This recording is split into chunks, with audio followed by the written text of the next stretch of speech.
जिनकी श्यामा श्याम से प्रीत है, जिनकी श्यामा श्याम से प्रीत है, उनकी हर जन्म में जीत है।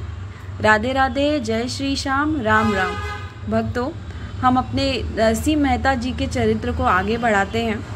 एक बार की बात है, नरसिंह मेहता जी से कुछ संत मिलने आए।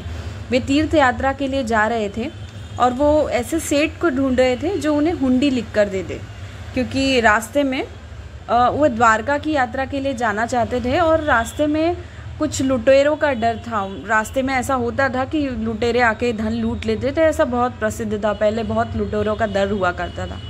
तो इसलिए संत लोग जानते थे और वो ऐसा सेठ को ढूंढ रहे थे कि जो हुंडी लिख दे उन्हें और वे वहाँ जाके द्वारका में पैसे ले ले फिर किसी सेठ से।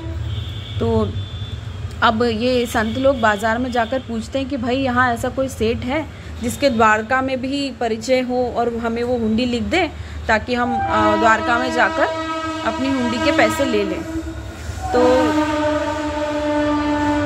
कुछ जो नरसिंह जी से बहुत ईर्ष्या करते थे वो लोग कहते हैं हाँ है ना, और नरसिंह जी का नाम बता देते हैं। अब नरसिंह जी के पास तो कुछ न वो सेठ थे ना ही इतनी धन दौलत थी, पर भी वो लोग छल करने के लिए नरसिंह जी का नाम बता देते हैं और कहते हैं कि और उनके द्वार तक ले जाके संतों को छोड़ देते हैं। अब संत लोगों को देख के नरसिंह जी इतने खुश होते हैं, उठते हैं, उनके चरण वंदना करते हैं और उन्हें अपने गले से लगा लेते हैं और कहते हैं भगवान कहिए क्या मैं आपकी सेवा कर सकता हूँ, मैं जो चाहूँ, जो आपकी आज्ञा हो वो मैं आपकी सेवा करूँगा, ऐसा कहते हैं।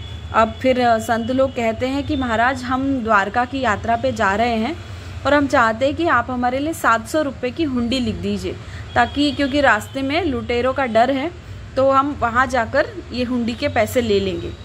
तो नरसिंह जी को समझ में आ जाता है कि कुछ लोगों ने मेरे साथ छल किया है और इन संतों को कुछ गलत बात बताई है, पर वो सोचते हैं कि इसमें ही मेरे श्री हरि की कोई इच्छा है, कोई लीला है और ये पैसे उन्होंने मेरे पास संत सेवा के लिए भिजवाए हैं और संतों की भी सेवा हो जाएगी। तो फिर हुंडी नरसिंह जी लिख देते हैं और हुंडी लिखते हैं श्री सावल शाह जी के नाम से। कहते हैं ये सावल शाह जी हमारे बहुत बड़े सेठ हैं द्वारका में, आप ये हुंडी उन्हीं को दीजिएगा, वो सब कार्य कर देंगे, आपके सारे कार्य सफल हो जाएंगे, ऐसा कहते हैं। संतों की सेवा करते हैं, मन चाहे पकवान बनाकर खिलाते हैं। फिर संत लोग अपनी यात्रा पर निकल जाते हैं। अब संत लोग यात्रा करते करते द्वारका पहुंच जाते हैं। द्वारका में के बाज़ार में जाकर श्री सावल शाह जी की पूछनी शुरू करते हैं, उन्हें ढूंढना शुरू करते हैं। सुबह से लेकर रात हो जाती है सावल शाह जी को ढूंढते ढूंढते, पर सावल शाह जी नाम का कोई सेठ उन्हें मिलता ही नहीं है। फिर संत निराश हो जाते हैं, भूख प्यास से एकदम व्याकुल हो जाते हैं और थक हार कर कहीं बैठ जाते हैं और बहुत दुखित होते हैं। उन्हें लगता है कि अब हमें ये सावल शाह जी तो मिलेंगे नहीं और अब हमारा क्या होगा, ऐसा सोचने लगते हैं। फिर उतने में ही हमारे द्वारकाधीश हमारे भगवान को उन पर दया आ जाती है संतों की, और वो सोचते हैं कि मेरे नरसिंह की लाज तो मुझे रखनी ही पड़ेगी। और द्वारकाधीश भगवान हमारे बहुत सुंदर सेठ का रूप धरकर आते हैं, इतना सुंदर श्रृंगार करते हैं, सर पर फेटा होता है, बहुत सुंदर उनका वस्त्र होते हैं ऐसे करके, और झोली में 700 रुपये गिनकर लेकर आते हैं और संतों के पास आकर कहते हैं कि अरे नरसिंह जी की हुंडी जिसके पास भी हो वो आकर अपनी 700 रुपये गिनकर ले जाए। तो फिर संत लोग सुनते हैं और कहते हैं अरे सावल शाह जी हमने आपको बाज़ार में कितना ढूंढा, आप तो हमें मिले ही नहीं। तो सावल शाह जी कहते हैं अरे बात ऐसी है कि मैं बाज़ार में नहीं मिलता, मैं एकांत में मिलता हूँ, मैं कहीं बाज़ार में नहीं मिलता और ये जो भक्त होते हैं ना वही जानते हैं, ऐसा कहते हैं।